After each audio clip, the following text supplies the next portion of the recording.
Wow. Okay. So the open was kind of strange today. This is Loud Esmond, and we are here with the Betting in the Break show. Sorry about the technical difficulties at the top of the show. Somewhere, my producer Christian must be having internet issues. But here we are, joined by Sniper Wes at the Sniper Picks. Also, most of our guests are courtesy of the Winners and Whiners YouTube page, among other things. And you can also find my expert picks behind the paywall there and Sniper Wes's expert picks. And Scott over at Winners and Whiners wanted to make sure I told you this. Sign up to the new King of the Sports Books with our BetMGM welcome offer of up to $1,500 in bonus bets in the description below. Must be 21 plus in Illinois state. Terms and conditions apply. Offer is first bet offer up to $1,500 in bonus bets. You got to be 21. Gambling problem? Call 1-800-GAMBLER. Terms and conditions apply. New users only. Okay, so there's my live read out of the way. Sniper Wes, how's it going today?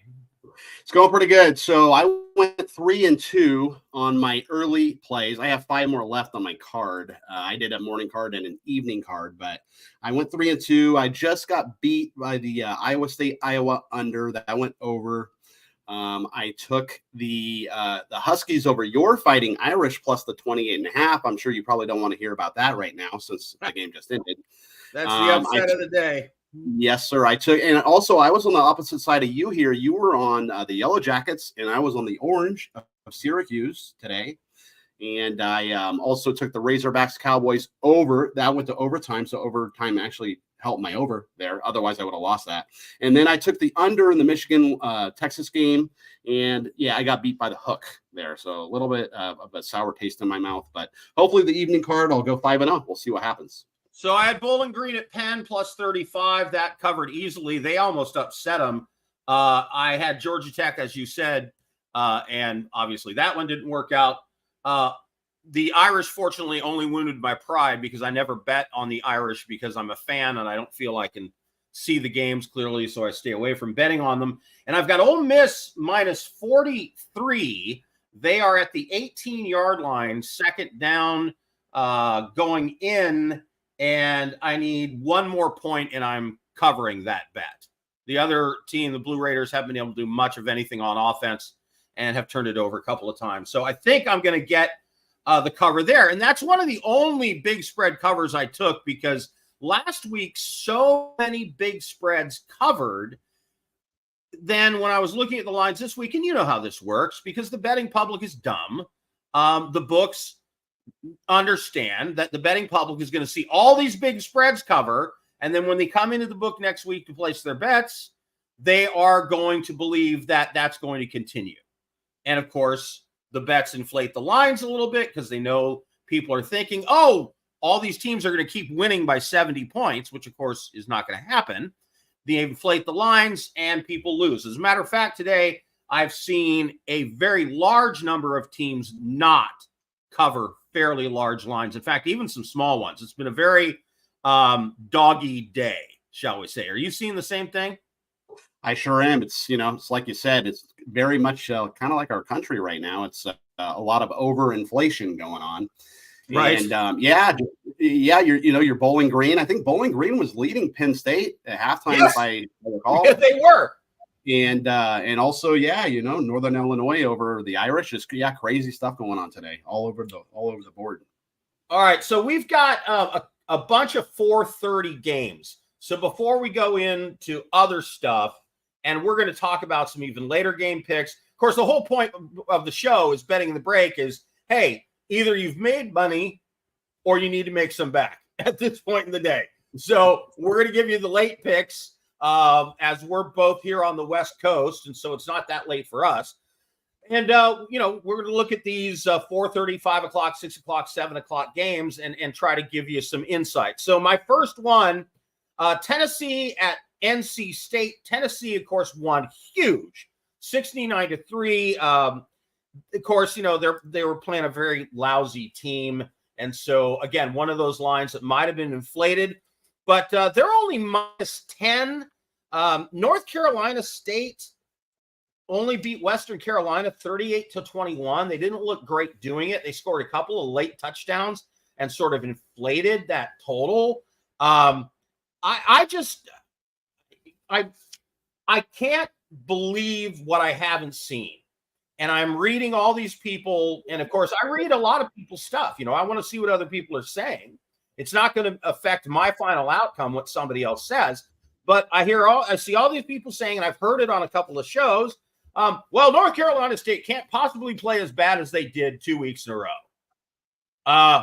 If a team plays badly, there's no reason for me to expect they're going to play well. So I'm not going to fall into magical thinking. I've got Tennessee -10 in the 4:30 window. And then Houston at Oklahoma. Oklahoma's -27.5. Houston is a hot mess. They looked terrible in their first game. Again, this is a case where I hear people saying, oh, well, they're not going to play that badly again, and Houston's got good pieces, and maybe Oklahoma is a little overrated. Oklahoma won 51-3 over Temple. I expect a similar result here. -27.5 with Oklahoma doesn't scare me. All right, Sniper West, any comments on those two picks? Well, I did watch that Houston game last week versus UNLV, and I think that Houston this year's not exactly their year. I think next year is the year that, you know, everything comes to fruition. Expect the improvement, right? Yeah, exactly. All right, so what do you got in the early 4:30 window here? So I have one matchup. I'm looking at Nebraska, Colorado. So as we speak, you're going to pick the marquee game. Great. I sure am. And we got about 7 minutes. So if you want to get this in, you got about 7 minutes. But I like Nebraska, okay? I like Nebraska. It's about -6.5 right now over Colorado. So they have big revenge here, right? They lost to Colorado 36-14 last year. If you remember, you know, primetime, he ran the score up on them. So, you know, it's a new regime now. I get that. It's Matt Rule in here now. But, you know, the boosters and the returning starters, they all remember them running up the score on them. So they have revenge. That's the point. In Colorado, they just beat North Dakota State, but they struggled a little bit. They didn't cover the spread, and they were actually trailing at halftime. The defense gave up 26 points to, you know, North Dakota State, who's an FCS team. Honestly, North Dakota State should probably be in the FBS. They're a pretty good football team. But all that being said, you know, I think, to be honest with you, I think Matt Rule is a better coach than Deion Sanders. Now, Deion Sanders, he's great for recruiting and ratings and advertising, but as far as coaching, I mean, Matt Rule, he's been to the NFL, he's been to Baylor, he's been to Temple, he's been around the block, and I just think as far as coaching, we get the better coach here with Matt Rule. We do got to lay some points. It's a little scary because I actually got this at 7, and it's heading toward Colorado. It's -6.5 right now, but I don't care. I'm still going with Nebraska. I think they know everybody in the country is watching because of the ratings in prime time and all that. So I am taking the Nebraska Cornhuskers -6.5 over the Colorado Buffaloes. All right. Let's talk about some results from last week. So last week we had David Murata, David Delano, Scott, the Steamroller, and me making picks. David kind of took it on the chin last week. He had Oregon game going over. Of course, Oregon's offense struggled mightily, and they did not go over in that game. And he had Arizona and Wyoming under 47.5. That game went over as well. Scott Steen picked Notre Dame -3 against the Texas A&M Aggies, which was a great win for Notre Dame, and they covered the 3 easily. But OMG, did they, you know what, the pooch today. It's just, that is an inexcusable failure as a head coach, to not have your team prepared for what is clearly a trap game. You go on the road, you beat the number 20 team in the nation, you shoot up to number 5 in the rankings, and then you lay an egg against an unranked team that you should have dispatched by 20 points. I'm every time I start to think Marcus Freeman has turned the corner as a coach, he blows it. So there you go. Kentucky -25.5 against Southern Miss. Scott had that one right. He had San Diego State in their Texas. It's not Texas A&M, but I forget the last name of the team there, but it was Texas A&M Commerce under 57.5. That went over. My picks: Fresno State at Michigan under 45.5, and I got that. Georgia Tech -18 with Georgia State coming. I got that. And then I damn it. I didn't follow my own rule here, and I kind of have a soft spot for the Wyoming Cowboys because I'm a big Longmire fan. And so I took Wyoming plus 7.5, probably my fandom sneaking in there, and I missed that bet. So those were the results last week. David took it on the chin, goes 0 for 2. Scott went 2 for 3. I went 2 for 3. So if you were listening to me and Scott, you made money. All right. So those are the results from last week. Again, my theme here tonight, I'm sorry, please don't tell me a team is going to look better than it did unless you can prove it to me somehow. And until I see it, I'm sorry, I'm not going to believe it. That was my logic going into the Baltimore and Kansas City game on NFL Thursday night, is I just said, look, until Baltimore shows me that they can beat Kansas City consistently, I'm not betting against the Chiefs when Baltimore comes to town. Solid thinking as a handicapper? What do you think? Yeah, no, it was a great game. Obviously, by the toe. If they were going to go for 2, which was very interesting. If that was indeed a touchdown.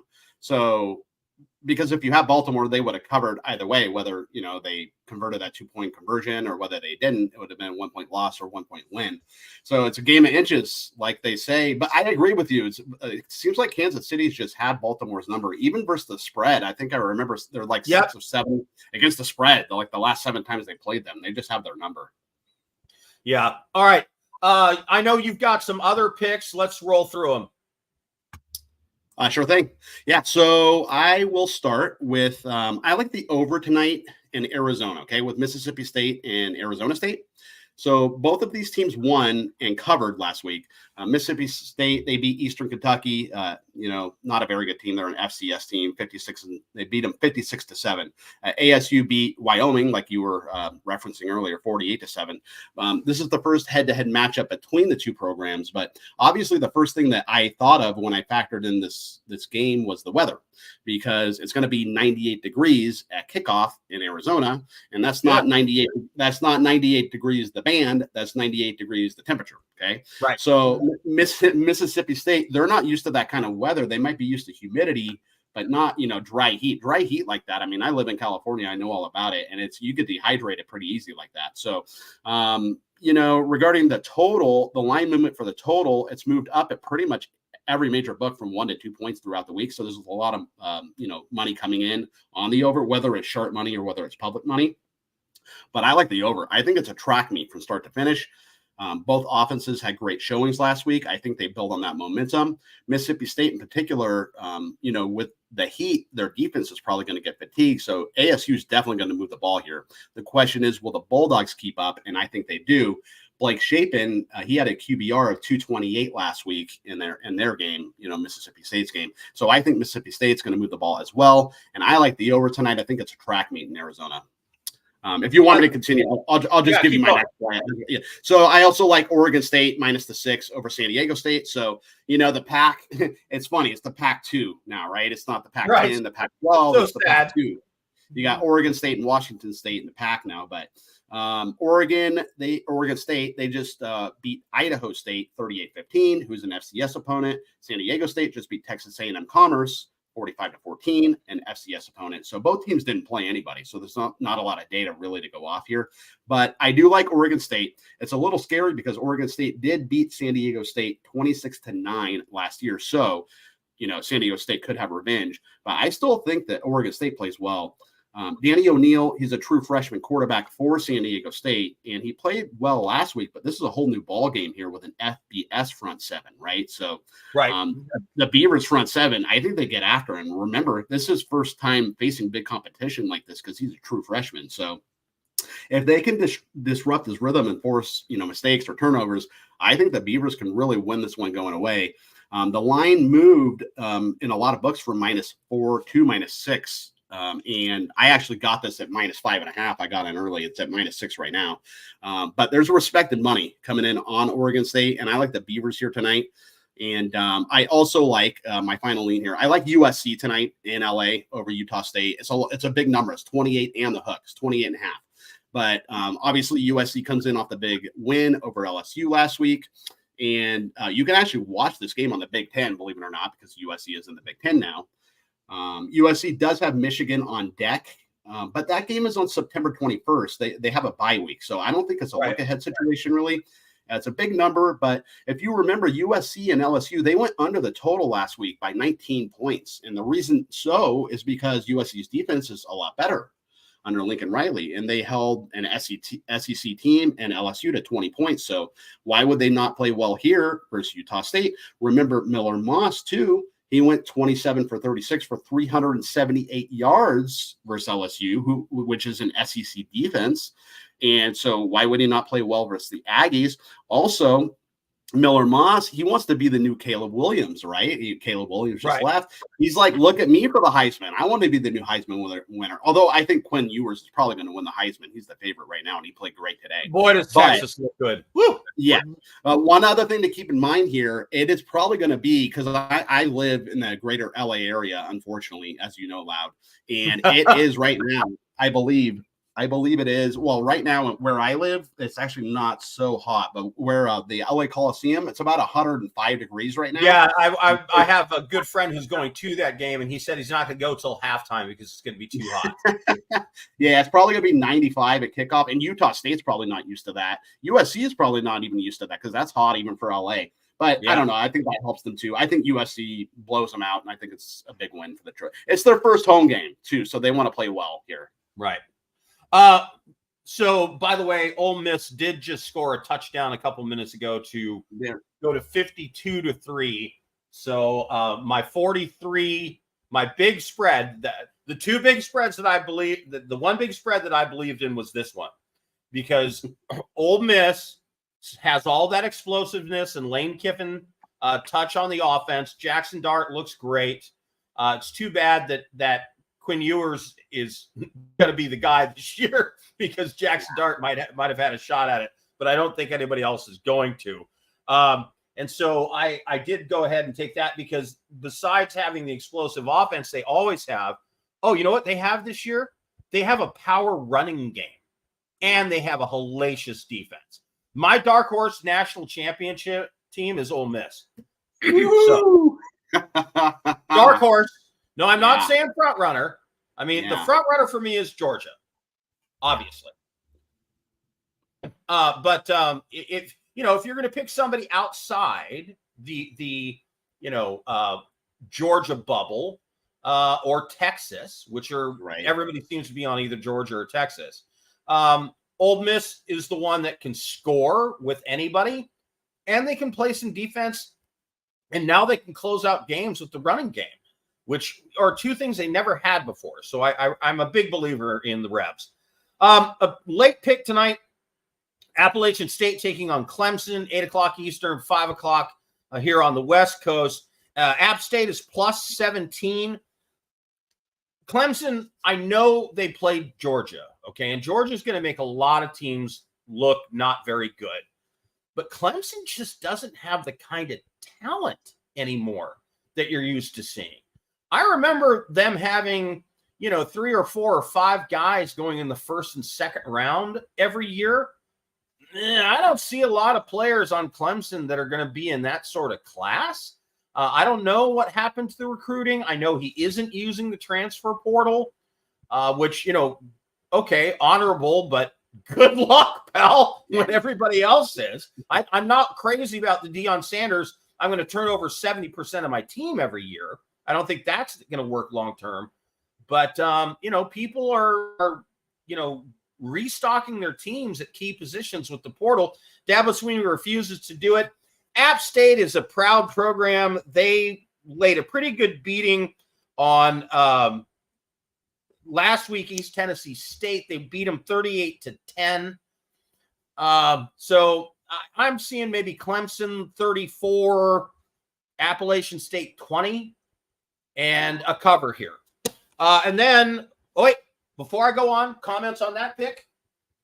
No, I like it. I think Appalachian State, they hang tough. I mean, they're known for hanging in there versus ranked teams. Right. I remember a couple of years ago, I think they had an outright win versus someone in the top 5.